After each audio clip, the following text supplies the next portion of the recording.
Hoş geldiniz. Bugün elimizdeki kaynaklar bizi gerçekten karmaşık, hatta biraz da şaşırtıcı bir bulmacanın içine çekiyor. Konumuz Türkmenistan. Elimizdeki bu SAPAR ıklım imzalı analiz, Sovyetler Birliği'nin dağılmasından sonra ülkenin geçtiği süreci mercek altına alıyor. Ve ortaya attığı soru gerçekten kafa karıştırıcı. Evet, tam bir paradoks aslında. Kesinlikle.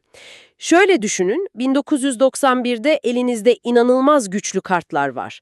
Muazzam doğal gaz ve petrol rezervleri, pamuğa dayalı istikrarlı bir tarım, neredeyse sıfır dış borç. Hiç çatışma yok, betlik bir gerilim yok. Hiçbiri yok, hatta kaynakların altını özellikle çizdiği gibi o dönemde ekonomik krizlerle boğuşan Baltık ülkelerinden bile daha avantajlı bir konumdasınız. Çok daha avantajlı. Peki, bu kadar güçlü bir elle oyuna başlayıp 30 yıl sonra kendinizi nasıl hızlandırılmış durgunluk olarak tanımlanan bir durumda bulursunuz? Bugün işte bu analizin rehberliğinde bu oyunun neden ve nasıl kaybedildiğinin izini süreceğiz. Bu gerçekten de modern tarihin en ilginç vakalarından biri. Elimizdeki analiz bu durumu açıklamak için iki anahtar kavram sunuyor. Senin de bahsettiğin hızlandırılmış durgunluk Evet, ve taklit modelleşme. Bu kavramlar bir ülkenin zengin kaynaklarına rağmen nasıl sadece durmakla kalmayıp yani adeta ileriye doğru koşar gibi gerilediğini anlamamızı sağlıyor. ileriye doğru gerilemek. Çok çarpıcı bir tanım. Aynen öyle. Bizim de yapacağımız şey bu çöküşün arkasındaki motorları yani o yapısal mekanizmaları kaynaklardaki verilere dayanarak tek tek incelemek ve bu büyük bulmacanın parçalarını birleştirmek olacak. O zaman en başa dönelim, 1991'e. Bu elverişli başlangıç koşulları tam olarak ne kadar iyiydi? Rapor bu konuda çok net bir tablo çiziyor sanırım. Hem de nasıl? Karşılaştırma gerçekten de çok çarpıcı. Yani o dönemde Estonya, Letonya, Litvanya gibi Baltık ülkelerine bir bakın.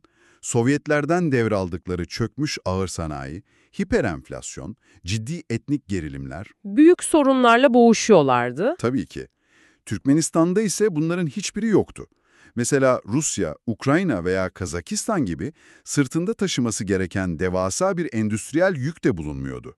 Pamuk tarımı sayesinde en azından temel bir ekonomik istikrar vardı. Ve nüfus da daha homojendi anladığım kadarıyla. Çok daha homojendi. Yani kağıt üzerinde bir başarı hikayesi yazmak için gereken her şeye, hatta belki daha fazlasına sahiptiler. İşte bu yüzden sonra ne oldu sorusu bu kadar önemli hale geliyor. Bu potansiyelle gerçeklik arasındaki devasa uçurumun nedenlerini anlamamız şart. Peki, madem başlangıç bu kadar parlaktı, motorlar nerede ve neden teklemeye başladı? Analiz bu durumu adeta bir hastalık teşhisi gibi ele alıyor ve durgunluğu hızlandıran 5 temel yapısal mekanizma. 5 kronik rahatsızlık diyebiliriz. Evet, 5 kronik rahatsızlık belirliyor. Sanırım ilki en bariz olanı, ekonomi. Kesinlikle. İlk teşhis tek kültürlü ekonomi. Bu yani bir insanın sadece tek bir tür yiyecekle beslenmesine benziyor.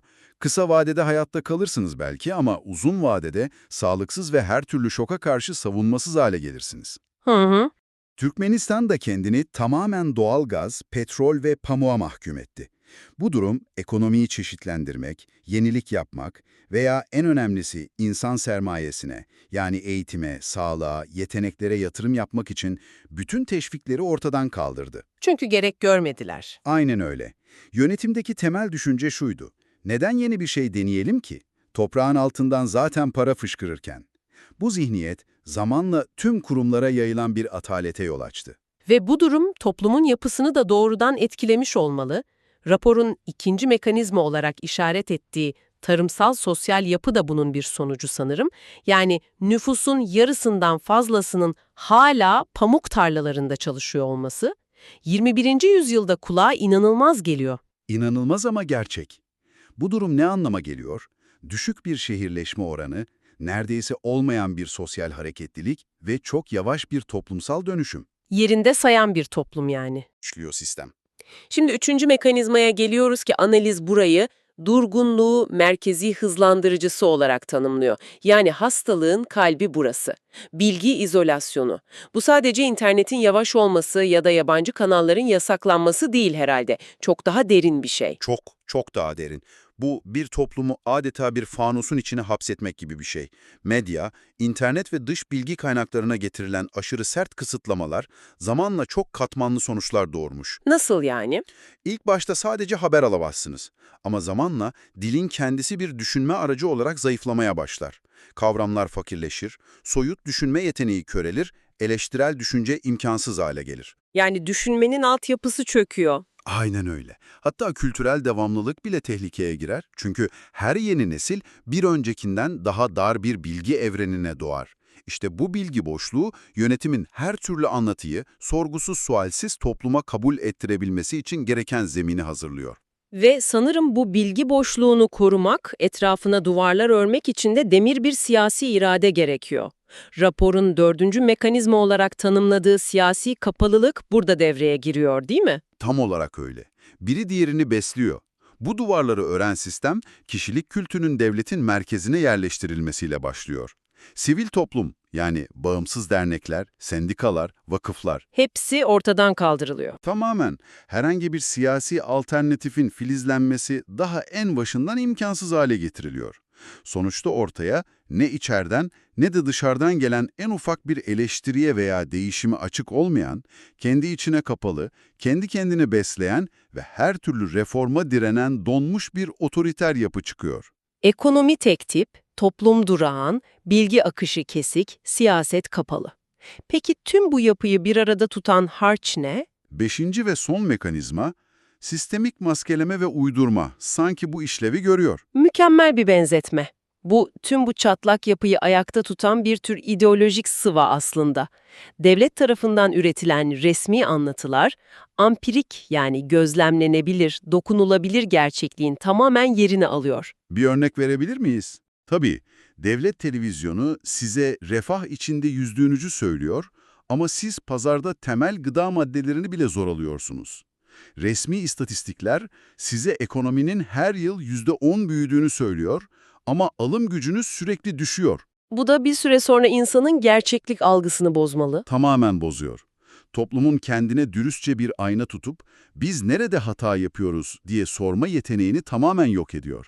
Çünkü elinizdeki tek ayna sürekli size dünyanın en güzelini siz olduğunuzu söyleyen sihirli bir ayna. İşte bu noktada analiz durumu tanımlamak için çok çarpıcı bir kavrama başvuruyor. Taklit modernleşme.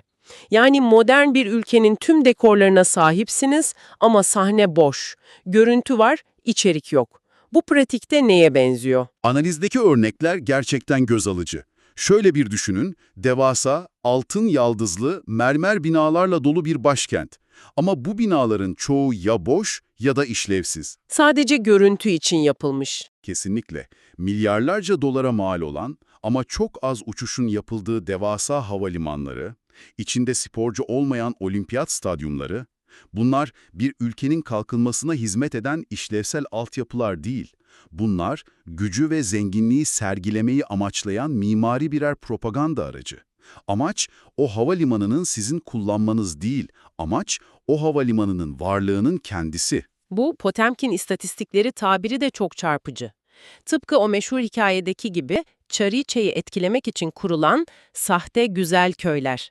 Burada da dışarıya her şeyin yolunda olduğunu gösteren sahte bir ekonomik cephe inşa ediliyor. Aynen öyle. Tarihteki Potemkin köylerinin modern istatistiksel bir versiyonu bu. Devlet, uluslararası kurumlara ve dünyaya her şeyin yolunda olduğunu gösteren parlak büyüme rakamları sunuyor ama bu rakamların insanların günlük hayatta yaşadığı gerçeklikle hiçbir bağlantısı yok. Ve bu taklitçilik sadece binalarda ve rakamlarda da kalmıyor. Kurumların kendisi de birer taklit. Yani bir tiyatro sahnesi gibi dekor olarak bir meclis binası var, oyuncu olarak milletvekilleri var ama ortada gerçek bir oyun. Kanun yapma süreci yok, tam olarak bu. Rapor buna kurumsal taklitçilik diyor. Bir parlamento var ama kanun yapma yetkisi yok. Mahkemeler var ama adalet dağıtma özelliği yok. Sendikalar var, Ama işçi haklarını savunma gücü yok. sıfır. Bütün bu konumlar modern bir devletin olmazsa olmazları oldukları için biçimsel olarak varlar ama içleri tamamen boşaltılmış ve sadece törensel bir rol oynuyorlar. Ve analiz, bu trajedinin en acı verici örneğini belki de bir ülkenin geleceğini inşa etmesi gereken yerde, yani yükseköğretim sisteminde görüyor. Eğitimle ilgili paylaştığınız kaynaklardaki iddia gerçekten çok ağır. Sistemin ülkenin en büyük iç gölge piyasalarından birine dönüştüğü söyleniyor. Bu inanılmaz bir tespit. Rakamlar ne söylüyor? İnsanın aklı almıyor gerçekten. Rakamlar gerçekten de şok edici. Analize göre üniversiteye giriş için rüşvet piyasası tamamen dolarize olmuş ve sistemin kendisi haline gelmiş. Şöyle bir düşünün, çocuğunuzu hukuk fakültesine yazdırmak istiyorsunuz, yeteneği ya da sınav puanı değil, ödeyeceğiniz para önemli. Ne kadar mesela? Bahsedilen rakamlar 70 bin ila 100 bin dolar arasında. Tıp veya ekonomi gibi yine gözde olan bölümler için bu tarife 30 bin ila 60 bin dolara iniyor. Daha az popüler olan teknik ve pedagojik bölümler için bile 10 bin ila 25 bin dolar arasında nakit ödemelerden bahsediliyor. Bu korkunç bir şey. Bu, eğitimin bir toplumsal yükselme aracı değil, sadece parası olanın satın alabildiği bir lüks mal haline geldiğini gösteriyor. Bu durumda imkanı olan binlerce gencin yurt dışında okumak için her yolu denemesine şaşırmamak lazım.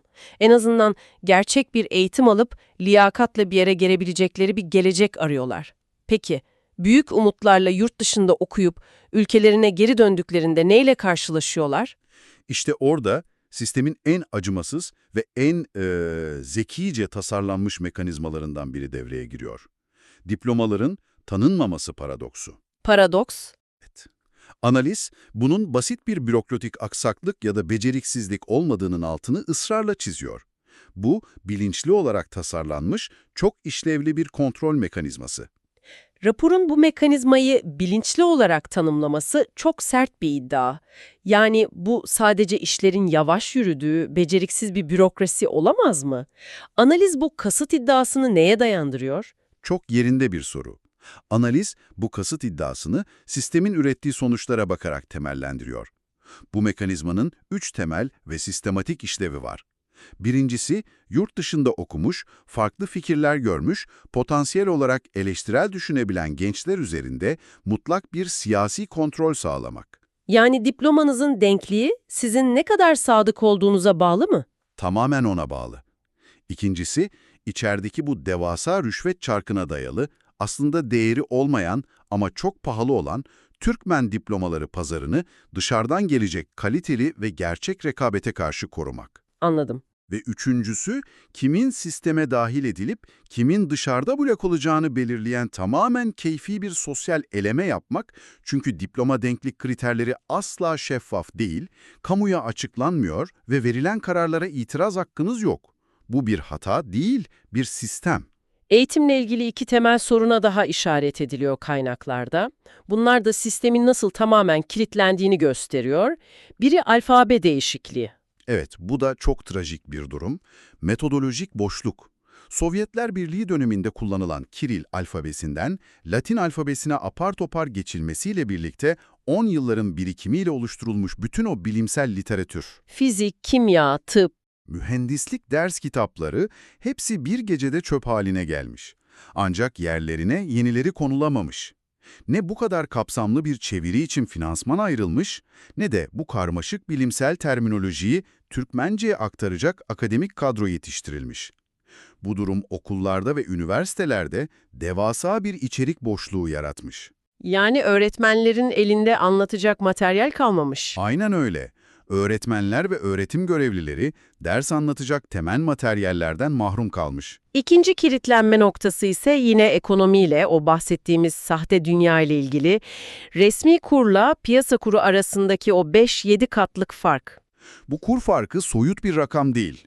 Şöyle düşünün, devlet size öğretmen maaşınızı resmi kurdan, diyelim ki 100 birim olarak ödüyor.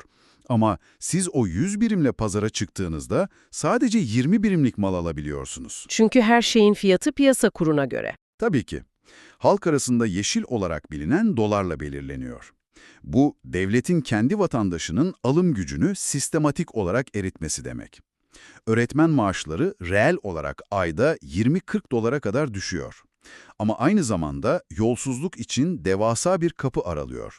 Çünkü o on binlerce dolarlık rüşvetler değersiz resmi kurdan değil, gerçek değeri olan yeşilden yani dolardan nakit olarak alınıyor. Eğitim bir aydınlanma yuvası olmaktan çıkıp elitlerin dolar biriktirdiği bir kara borsaya dönüşüyor. Maalesef durum bu. Bu tabloyu dinleyince insan bir an durup düşünüyor.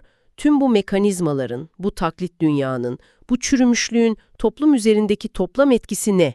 Bu sadece bir ülkenin ekonomik hikayesi değil, bir toplumun yavaş yavaş içten çözülmesinin hikayesi gibi. Rapor, parayla ölçülemeyen bu insani bedelden de bahsediyor. Evet ve analizin belki de en can alıcı kısmı burası. Bu etkileri bir liste olarak değil, birbiriyle bağlantılı bir zincir olarak ele alıyor.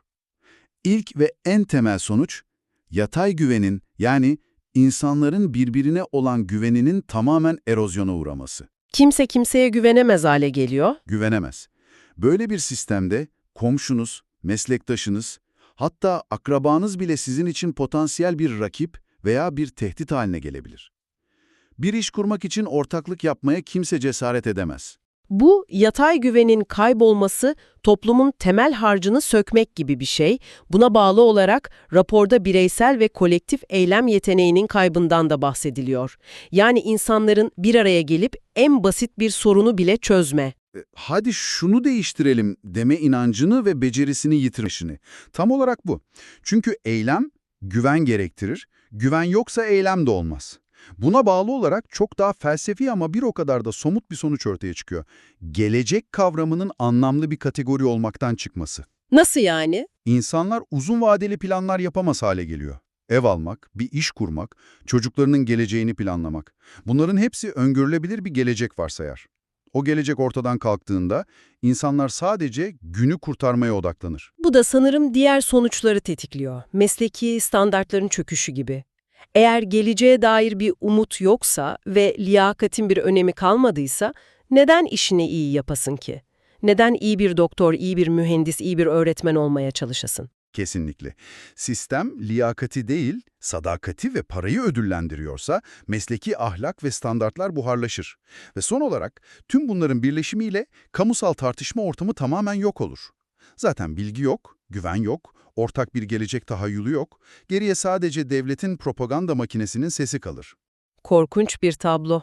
Analizin altını çizdiği kilit nokta şu: bu sosyal sonuçlar toplumsal dokuyu basit bir ekonomik krizden çok daha derinden, çok daha kalıcı bir şekilde yeniden şekillendiriyor ve onarılması yıllar, hatta nesiller alabilecek yaralar açıyor. Çizdiği bu karanlık tabloya rağmen analiz uyanış noktası başlıklı bir bölümle sona eriyor ve bu değişimin bir gecede olacak devrimci bir patlamadan çok yavaş yavaş gelişecek evrimsel bir süreç olacağını öne sürüyor. Evet, bu umut verici bir bakış açısı. Analize göre bu uyanış birkaç farklı kanaldan beslenebilir.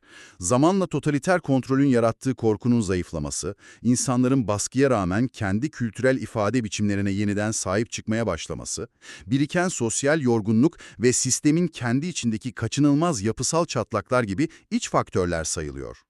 Ama sanırım rapor özellikle dışarıdaki bir güce dikkat çekiyor. Aynen öyle. Rapor bu noktada özellikle bir gruba dikkat çekiyor: diaspora. Yani ülke dışında yaşayan, bu sistemden kaçmak zorunda kalmış Türkmenlere. Evet, rapor diasporanın bu süreçteki kritik rolüne vurgu yapıyor. Onlar, ülke içinde yok edilen 3 temel şeyi koruyorlar: dili, hafızayı ve en önemlisi analitik kapasiteyi. Analitik kapasite. Yani eleştirel düşünce, bağımsız analiz ve sağlıklı bir tartışma ortamı, bunlar ülke içinde imkansız hale geldiğinde, bu yetenekler dışarıda, diasporanın oluşturduğu özgür ortamlarda yaşatılmaya devam ediyor. Diaspora bu anlamda bir nevi ulusun harici hard diski gibi bir işlev görüyor. Harici hard disk. Güzel benzetme. Tüm önemli veriler, içerideki sistem çöktüğünde kaybolmasın diye dışarıda yedekleniyor. Bu harici hard disk benzetmesi durumu çok iyi özetliyor ve bizi üzerine düşünmeniz için son bir noktaya getiriyor. Analiz, diasporayı iç ortam yaşanamaz hale geldiğinde bir ulusun kolektif hafızasının, entelektüel birikiminin ve eleştirel düşünme becerilerinin harici bir koruyucusu olarak konumlandırıyor. Öyleyse size sorumuz şu. Bir toplum kendi hafızasını, sorgulama yetisini ve entelektüel sermayesini içeride kaybettiğinde, tüm bu hayati yeteneklerin dışarıda bir diaspora tarafından korunması ve yaşatılması ne anlama gelir? Ve bu harici hafıza, gelecekte olası bir yeniden inşa sürecinde gerçekten de sağlam bir temel oluşturabilir mi? Yoksa içerideki gerçeklikten kopuk, romantik bir anı deposu olarak mı kalır?